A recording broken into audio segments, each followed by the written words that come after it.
Hello, everyone, and welcome to Connection Bible Fellowship. I'm Charmaine. I am not a pastor. I'm not an evangelist. I am not a minister. I'm just a servant of the Lord. I'm here to encourage people, empower people with the Word of God, to connect people with the Word of God, and to bless people with the Word of God. And so we move on to chapter 14.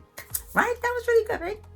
Really quick, But chapter 14 is talking about the us against them, or the us versus them, or the bipolar world, so to speak. And so this is very, very, this is just in tune, right in time for today. The masses of today, the society of today is on this us versus them. The cancel culture. I don't like what you said 15 years ago when you was 11 and you tweeted it, I'm going to tell everybody and now you're canceled. That. Or oh, you're not getting a vaccination? Oh, excuse me, I can't. Oh, you are getting a vaccination? Oh my goodness, you have no faith. That, us against them. It's either you're over there or over here. It's nowhere in between. Everybody's just opposite sides. They're polarized. And so this is also happening in the church in Rome during Paul's day, because remember we talked about Rome being a mixed bag of culture, ethnicities, genders, traditions, customs. And this is it's like a little New York City kind of church, because it's like everybody's there from different walks of life, and you have Jews there and you have Gentiles there, and so everybody's there and everybody's bringing with them their human stuff. And so Paul is like, we need to talk about this, because our God, Yahweh, who we serve, is a God of diversity. He's a God of unity and diversity. It is not meant to everybody looking exactly the same and doing exactly the same thing. God wants us to be walking in our uniqueness in the way that He made us, but doing it in a way that glorifies Him. And so Paul wants to talk about this. And talk about what is going on here between the Jews and the non-Jews. Although that everybody has their different traditions, we're all supposed to be working together for the same kingdom purpose. We're all supposed to be working together, going in a direction that pleases God. Many love God, but they don't really understand His ways. And they ended up in that church hurting their brothers and sisters because of this zeal, this illusion that they had a zeal for God. But it really wasn't a zeal for God to hurt other people. The same way today that we hurt our brothers and sisters who may have a different sexual orientation than us, or we hurt our brothers and sisters who have had abortions in the past, or we are not supposed to sit here and point fingers and hurt people. We're supposed to show the love of God and stand on His word, but do it in a way that represents who He is and represents how He brought us out. Because we wasn't born holy. The only person born holy was Jesus. We're not Jesus. So we can't go out there and pick and choose. And we can't go out there and say, well, you know what? That sin is worse than this sin. Because guess what? We all sin. Sorry. That's just what it is. Are we all sinners though? No, but we all sin. We all sin. We all sin. Some people don't make a habit out of it, but we fall every once in a while. A curse word might fall out, or you might trip up, or you might think something. And even thinking it, according to Jesus, is you tripped up.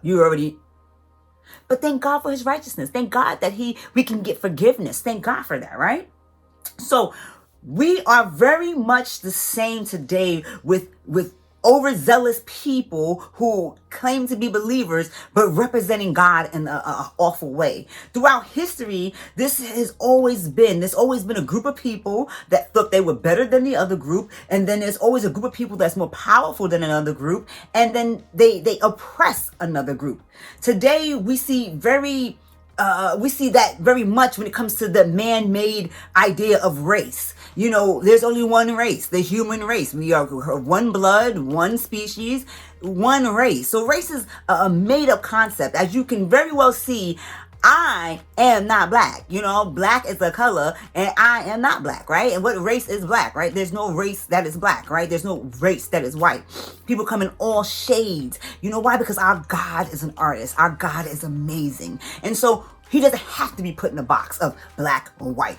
Our God is amazing. And so today, though, people sit here and fight over that. Oh, you look different than I do, and so my group must be better because my group has darker skin, or my group must be better because my group has a lighter skin. It's just melanin, people. Just stop it. We don't have to do this. And so, you know, like you said before, the political parties are you know, vaccination or not vaccinated. You know, vaccination versus not vaccinated. All these different things are people fighting each other and going against what it is that God is saying that we should do. Paul is saying here that we are to accept those who are weak in their faith and do not argue over things that are not solid in his word. So in God's word, there are things that are black and white. I don't need to go and pray and say, Lord, should I fornicate today, Lord? Should I commit adultery, Lord? Should I lie today? I don't know if I don't have to do that. I don't have to pray about that because it's in the word. Like it's bam, it's in his Bible. I don't like it. It's an abomination. Don't do it. Bam, it's there. I don't have to pray on that, right? But then there are those things, those gray areas. Like, should I get a vaccination or shouldn't I get a vaccination? It's not in the Bible. There's no scripture that says, thou shalt not vaccinate. No. Those gray areas where there's some people that say, you know, don't eat no pork, girl. You know what I'm saying? That pork is wrong. Oh, that's the swine, the devil, the pig. There's some people that are very adamant about that. Not making fun of anyone, but they're very adamant. And then there's other people like, yo, give me a slab of ribs and make sure I got as much fat on it as possible. There are those people. Are we supposed to argue about that? Are we supposed to fight about that? Are we supposed to say, oh, you're not really a Christian because you eat pork? Oh, you're not really, you know. Are we supposed to do that? No. That's those gray areas. Gray areas. You know, in some churches they say women shouldn't wear pants. Where's the verse? You know what I'm saying? That's a gray area. It's not a salvation issue. Why are we fighting over that? Why are we separating over that?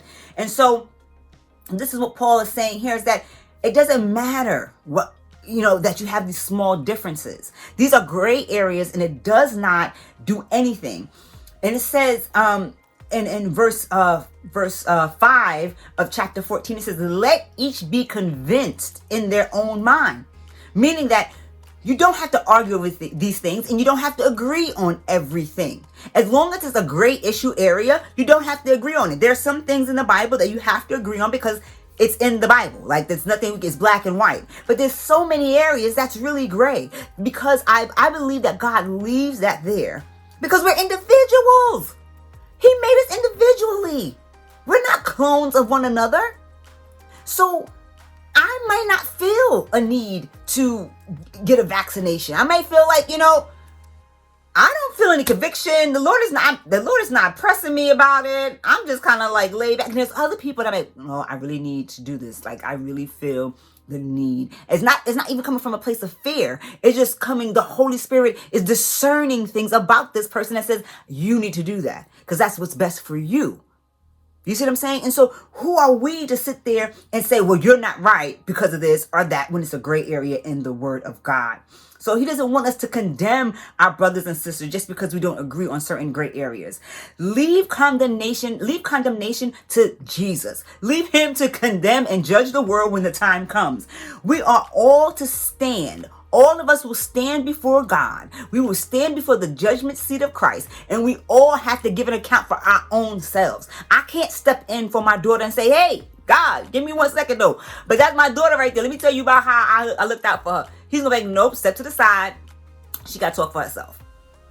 Just like the same way no one can jump in for me. I know my grandma want to jump in for me because she loved me, right? You know, but she can't. That's just not what it is. So God doesn't need any help judging anybody and condemning people. And I don't mean that I can't tell you when you are sinning. Like that black and white thing. If it's something black and white and you're doing it, we are called to talk to our brothers and sisters about that. Well, we called to say, you're going to hell? You're not going to hell? No, because we don't know, right? So By us intervening and telling someone that this gray area or, is right or wrong or is going to send you to hell, we could be pushing this person away from God and into the world. We could be making someone backslide. We could make someone even, just not even want to even be around believers anymore and I've heard that so many people at church are so judgy. People everywhere are so judgy. But anyway, people at church are so judgy. I don't want to be there. They're hypocrites. They're hypocrites on your job. You go there every day. But anyway, those kind of things. And this is why, because God knows how he made us. He knows how sensitive that we are. And that's why he doesn't want us condemning people. Talking to people about one thing and condemning them is two different things. If there's a person who does not believe that they should do something, and it's a gray area, let that slide. And so he says that the Holy Spirit is the one who's supposed to lead us and convict us to do things. If the Holy Spirit is leading someone to do something, who are we to come and say, I know the Holy Spirit told you, but I don't really. No, that is not our place. Let the Holy Spirit lead you. Let your conscience convict you. And part of that is the Holy Spirit. These types of condemning believers do a disservice to the body of Christ. They cause others who are weak to fall from the faith, to fall back into their old lifestyle.